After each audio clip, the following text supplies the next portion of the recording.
Assalamualaikum warahmatullahi wabarakatuh. Perkenalkan, saya Giska Priyananda dan rekan saya Linda Fauzia.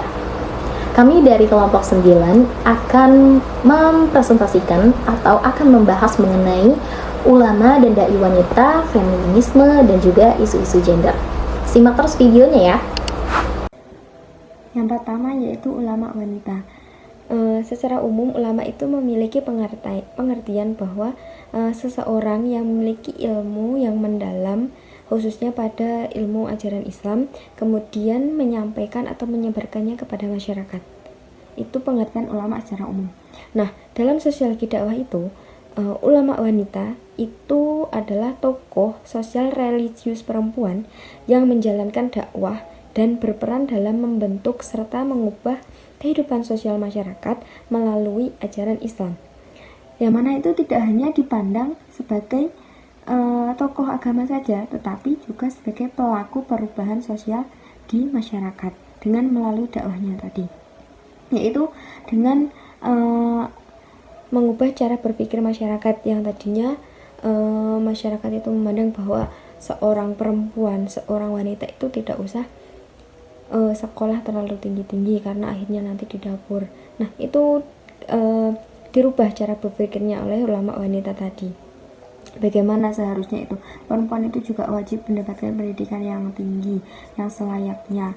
Kemudian juga mengubah sikap ataupun perilaku dari masyarakat tadi yang dulunya seperti jarang atau tidak ada bahkan pengajian ibu-ibu. Sekarang kan malah banyak, di mana-mana banyak pengajian ibu-ibu seperti itu. Kemudian di situ di dalam dakwahnya itu bagaimana bermasyarakat atau berkehidupan yang baik seperti itu. Dan selanjutnya yaitu faktor sosiologis yang melandasi munculnya ulama wanita. Yang pertama yaitu budaya. Budaya patriarki yang mendominasi otoritas agama itu memicu munculnya ulama wanita sebagai bentuk perlawanan sosial terhadap ketimpangan gender. Yang mana budaya patriarki ini itu ya menganggap bahwa laki-laki itu lebih berkuasa daripada perempuan. Yang kedua yaitu adanya kesadaran gender. Kesadaran kesetaraan gender itu mendorong perempuan itu tampil sebagai subjek keagamaan, bukan hanya objek dakwah. Yang mana yang menjadi pendakwah itu tidak hanya laki-laki, tapi perempuan pun juga bisa menjadi pendakwah. Kemudian yang ketiga yaitu perubahan struktur sosial masyarakat. Perubahan masyarakat dari tradisional ke modern itu membuat peran perempuan itu semakin luas, tidak hanya di ranah domestik tapi juga di publik, yaitu bisa di pendidikan, dakwah ataupun kepemimpinan.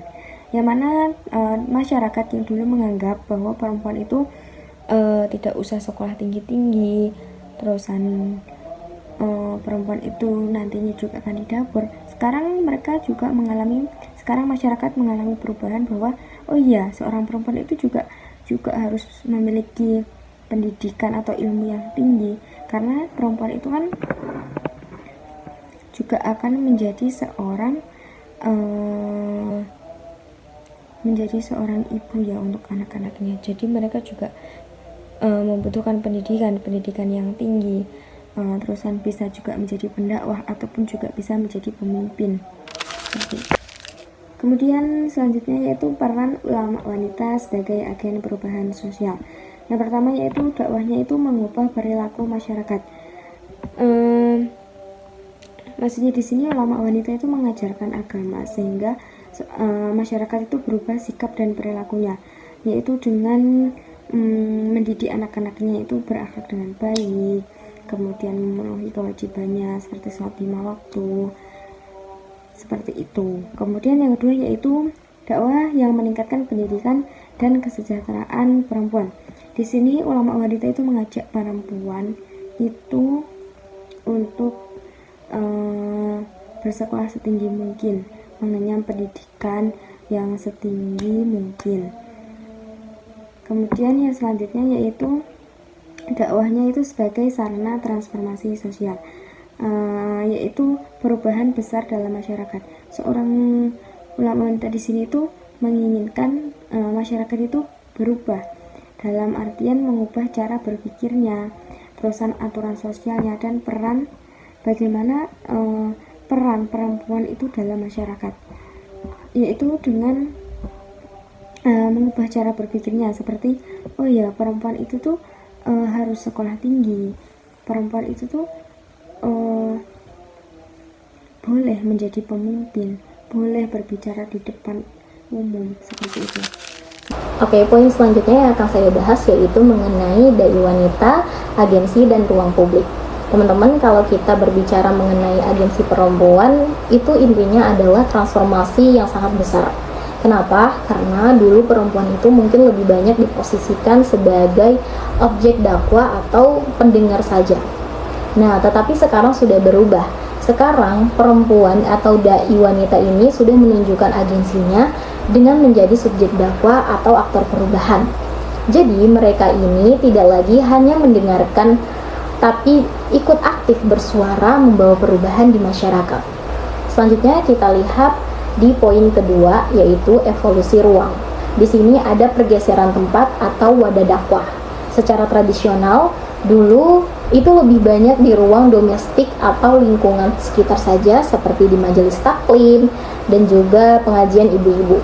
Nah, sekarang sudah masuk ke era digital, yang dimana para dai wanita ini sudah pintar memanfaatkan media sosial seperti TikTok, YouTube, Instagram, atau media sosial yang lainnya. Nah, efeknya ini sangat luar biasa, teman-teman. Dakwah mereka sudah bisa menjangkau audiens secara global. Jadi, jaraknya itu sudah tidak terbatas lagi. Poin terakhir adalah keunggulan sosiologis. Kenapa sih dai wanita itu sangat spesial? Nah, karena mereka ini, dai wanita, mempunyai pendekatan yang lebih empatik. Selain itu, dai wanita juga memberikan aksesibilitas atau kemudahan bagi jamaah perempuan untuk membahas isu-isu yang mungkin terasa sensitif bila dibahas dengan laki-laki. Contohnya seperti kesehatan reproduksi, masalah keluarga, hingga hak-hak istri. Disinilah peran penting dai wanita untuk mengisi ruang yang lebih personal dan juga mendalam. Feminisme dan isu gender. Feminisme adalah sebuah reinterpretasi. Feminisme dalam sosiologi dakwah itu tuh bukan berarti kebarat-baratan. Ini adalah suatu gerakan untuk membaca kembali Al-Quran dan hadis dengan keadilan gender. Maksud dari reinterpretasi yaitu menafsirkan ulang, atau feminisme itu tuh bisa diartikan bahwa menafsirkan ulang ajaran Islam tentang perempuan dan laki-laki itu agar adil. Nah, kemudian dalam segi sosiologi dakwah itu memiliki makna itu bukan kebarat-baratan, yang berarti feminisme Islam itu bukan meniru barat, tetapi feminisme Islam itu melahirkan sebuah nilai-nilai Islam tersendiri, yaitu seperti keadilan, kesetaraan manusia, serta kemuliaan perempuan. Nah, dan gerakan untuk membaca kembali Al-Quran dan hadis itu tuh maksudnya itu memahami bahwa ayat ataupun hadis itu bisa dipahami bahwa tidak bias terhadap laki-laki, atau lebih mengatakan bahwa laki-laki itu lebih kuat, tetapi menunjukkan bahwa suatu keadilan untuk laki-laki dan perempuan. Contohnya yaitu seperti dulu itu banyak yang menganggap bahwa seorang perempuan itu tidak wajib untuk menuntut ilmu. Sekarang Islam itu mewajibkan bagi laki-laki dan perempuan itu untuk menuntut ilmu. Kemudian yang selanjutnya yaitu tujuan dari feminisme tersebut.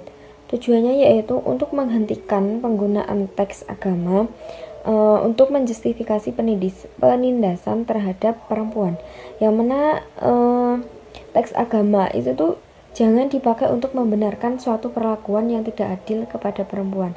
Maksudnya teks agama di sini itu bisa seperti ayat Al-Quran, hadis, ataupun tafsir ya teman-teman. Nah, kemudian menjustifikasi penindasan itu membenarkan sesuatu yang seharusnya tidak benar, tetapi itu tuh diberikan alasan atau memberi alasan seolah-olah itu benar. Nah, dalam peristiwa ini menggunakan ayat atau hadis dengan membenarkan ketidakadilan terhadap perempuan. Nah, itu contohnya itu seperti perempuan itu tidak boleh sekolah tinggi karena tugasnya itu hanya di rumah. Dan itu termasuk perintah agama. Lah, dalam teks ini agama itu dipakai sebagai menindas perempuan, padahal Islam itu tidak melarang perempuan untuk belajar. Nah, kemudian feminisme ini juga ingin mengkritik tafsir agama yang bias laki-laki atau mengatakan bahwa laki-laki itu lebih kuat ataupun lebih dominan daripada perempuan, dan mengajak menafsirkan ulang ayat dan hadis agar sesuai dengan nilai keadilan Islam, yang mana itu bukan berarti menolak agama, tetapi menolak penafsiran yang tidak adil. Nah, sekarang kita masuk ke poin yang gak kalah penting, yaitu mengenai isu gender atau kesetaraan. Di sini kita akan meluruskan bagaimana sudut pandang dakwah ini melihat relasi hubungan antara laki-laki dan juga perempuan. Pada poin pertama, ada keadilan relasi atau mubadalah. Prinsipnya sederhana.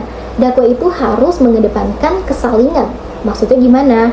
Maksudnya laki-laki perempuan itu adalah mitra atau aulia.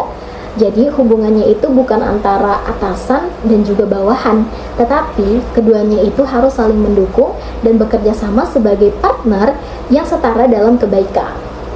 Lalu ada poin tentang melawan misogini. Poin yang kedua, dakwah itu harus yang sadar gender punya tugas besar untuk memberikan edukasi.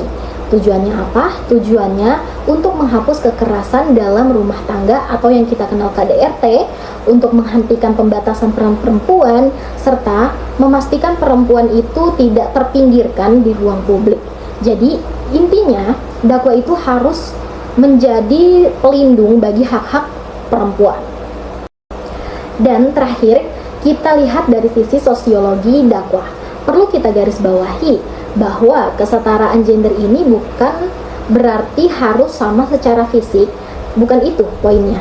Jadi kesetaraan yang dimaksud adalah setiap manusia, baik itu laki-laki maupun perempuan, itu mempunyai hak yang sama untuk mendapatkan akses, kesempatan, dan juga penghargaan, karena pada dasarnya setiap orang itu adalah manusia yang bermartabat atau memiliki karomah insaniyah.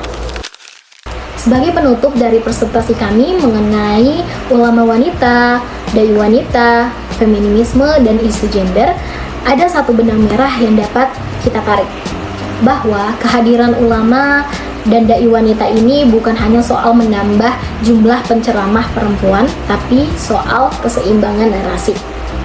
Dengan adanya mereka, perspektif-perspektif yang selama ini tersembunyi seperti pengalaman unik perempuan dapat terangkat ke permukaan.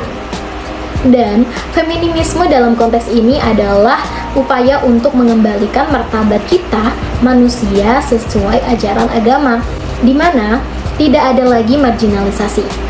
Ruang publik dan ruang digital kini menjadi saksi bahwa perempuan punya otoritas intelektual dan spiritual yang sama pentingnya untuk membangun peradaban. Sekian presentasi dari kelompok kami, semoga apa yang kami sampaikan dapat membuka cakrawala bagi kita semua. Wassalamualaikum warahmatullahi wabarakatuh.